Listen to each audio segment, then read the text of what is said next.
All right, guys, welcome back to another Master and Apprentice video and podcast. How you doing today, Afton? I'm definitely doing. How you doing, Sammy? I'm doing. So if you guys haven't noticed, we're wearing the cowboy hats. This is on strike against the U.S. government to release Afton.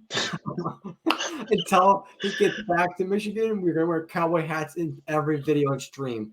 We talked about this in And the our podcast, apparently. We You just don't guys tell you. have it already. Go watch our streams Thursdays, 7:30, or the podcast afterwards. We talk about this in more detail. But with that, today's video, you guys haven't already seen from the title, we're going to be talking about the helmets. And mostly talking about the helmets of the Clone Wars era and the Empire era, right? Because the clone helmets kind of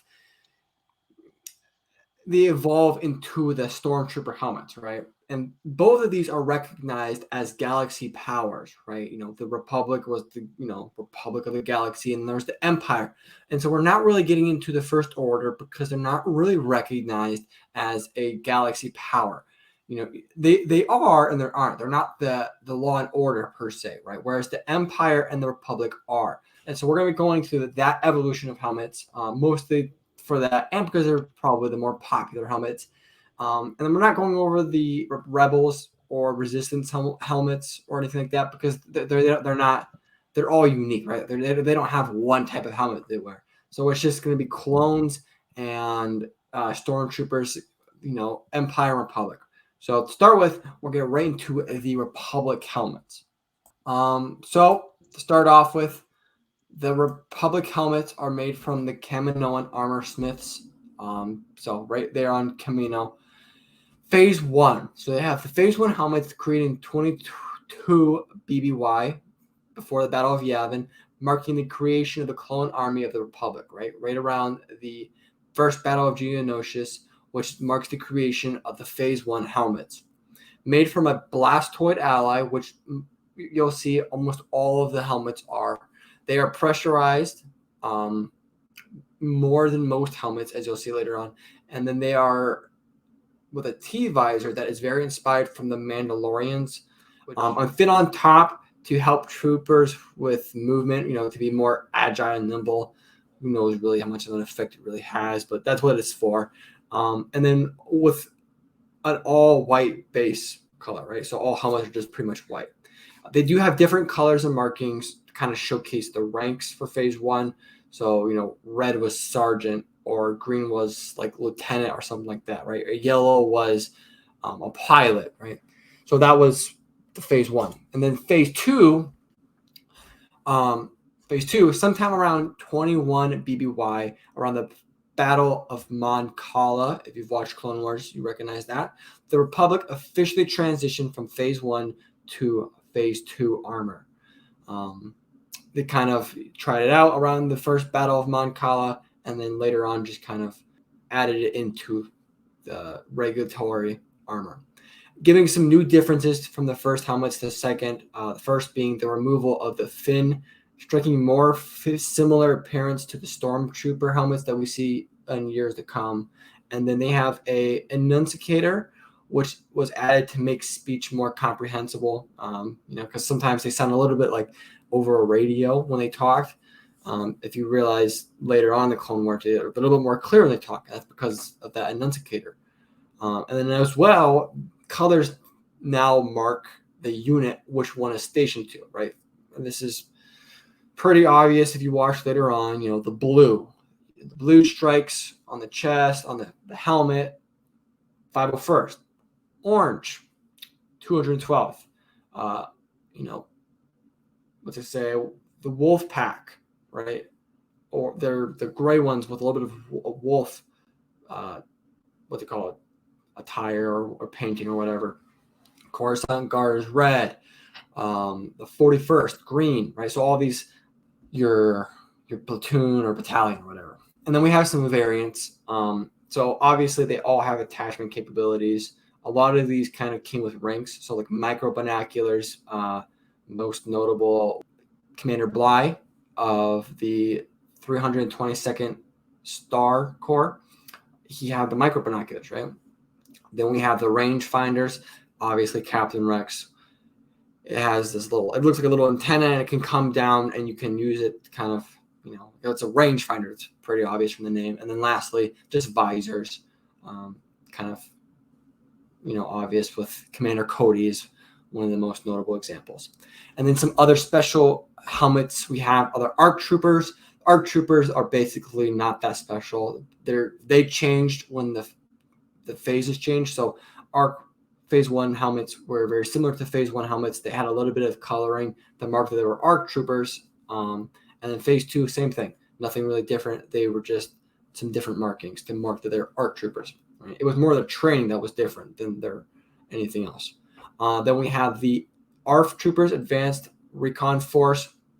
Their helmets kind of changed over time, not really due to the phases, but more due to they got more popular and they became what ARF Troopers, Advanced Recon, they were just, it was part of a battalion, but then they kind of like the ARC Troopers became a separate, whole different group. And they were supposed to be nimble and fast, right? They're recon, so they got to be able to get from place to place fast. So their armor and their helmet is actually lighter.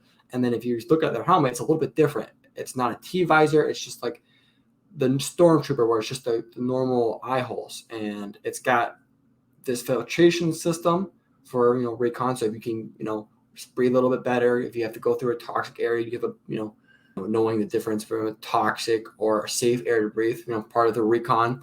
And then they have micro binoculars built into their helmet as well. And then lastly, Republic Commando helmets, this being the most unique helmet variation to the Republic Army. First of all, equipped with HUD, heads-up display, with capabilities to track distance from blaster to target.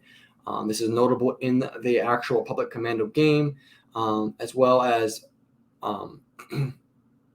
a measure of the health of the wearer of the helmet. So the helmet actually with the heads-up display can kind of show, hey, you need to take some rest, or hey, you're low on stamina, or hey, you gotta use a med pack or whatever, right? So they help with that. And then the strength of the armor shield. So Republic Commandos do have shield around their armor, kind of similar to like Master Chief in Halo.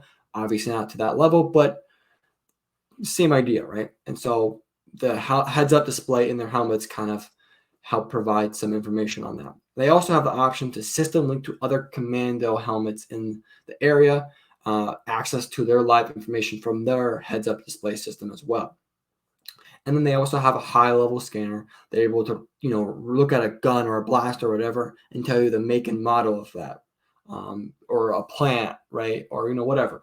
And they also have a high-level filtration system, able to breathe, the healthy air out of the toxic air, right? They can go into those because they pressurized, so they don't have to worry about that. And then lastly, they do have night vision and micro binoculars built into their visors. And so with that, we kind of get our transition to the Empire helmet, the Stormtrooper helmet. Yes, sir. So for just a typical Stormtrooper helmet, the reason they changed it from clone to Stormtrooper helmet was because it needed to be more intimidating. That's the main reason they gave it. And the helmet actually came out at about 17 BBY was its first appearance. So that was 2 years after Revenge of the Sith at 19 BBY. So sometime between then and there, they made these Stormtrooper helmets. So it was a snap. Palpatine was ready to get these things made. And the real reason they updated it was to make it more intimidating and tailored to the needs of the Empire, because they had a lot of unique troopers for the clones, and then they had a lot of different unique troopers for the stormtroopers, and they just different overall needs. So the stormtroopers helmets had a lot of a really good air intake and a really good filtration system, so that they could breathe at very high altitudes, such as the clone trooper armor, and then they had other specified specializations of these helmets that were made specifically for certain environments, like the Swamp Trooper. But for the base Stormtrooper helmet, it has two air supply hoses, strong filters to breathe breathable air, and a heads-up display, including two suppressing blaster glare, targeting diagnostics information at personnel within viewpoint. So you see a senator, it's going to say senator, and it's going to say their name and a little information, just like the clone troopers did. And everything that was said by the stormtroopers was recorded, and when they put their helmet down at the end of the day, it was all sent to be monitored. So that's why you don't see stormtroopers just standing around talking about whatever. They were being monitored 24/7. The scout trooper was the trooper that you see in a lot of these in the original trilogy. A good example of these scout troopers are on Return of the Jedi when they're on Endor. There are two scout troopers, and they're chasing on speeders. And these guys, their suits are very lightweight and they can move around a lot. But the helmet was meant a lot for better field of view. So, in Very similar to the ARF troopers. very similar to the ARF troopers. Yeah. Exactly.